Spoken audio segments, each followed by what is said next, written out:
ఇంకొకటి ఏం చెప్పారు ఇప్పుడు మహిళలకు 1500 అన్నారు, నిరుద్యోగ భృతి అన్నారు.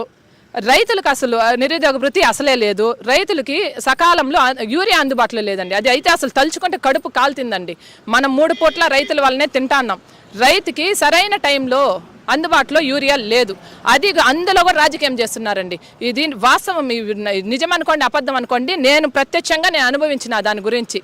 ఇప్పుడు ఒక ఆధార్ కార్డు మంది తీసుకెళ్తాం, నా పేరు మీద 2 ఎకరాల పొలం ఉంది, మా హస్బెండ్ పేరు మీద 1.5 ఎకరా పొలం ఉంది, ఆధార్ కార్డు తీసుకెళ్తాము, అప్పుడే సర్వర్ వర్క్ కాదండి.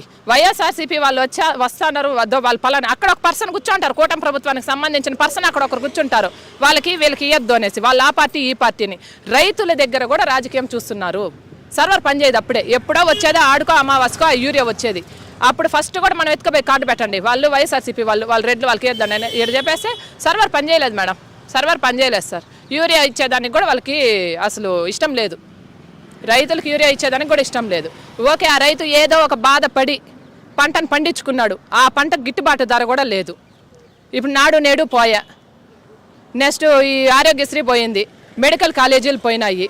ఏదండి రాష్ట్రం ఎట్టిపోతుంది? ఎన్నో సమస్యలు ఉన్నాయి. ఇప్పుడు ఎస్సీ ఎస్టీ బీసీ వాళ్ళకి 50 సంవత్సరాలు నిండిన వాళ్ళకి పెన్షన్ అన్నారు, అది లేదు.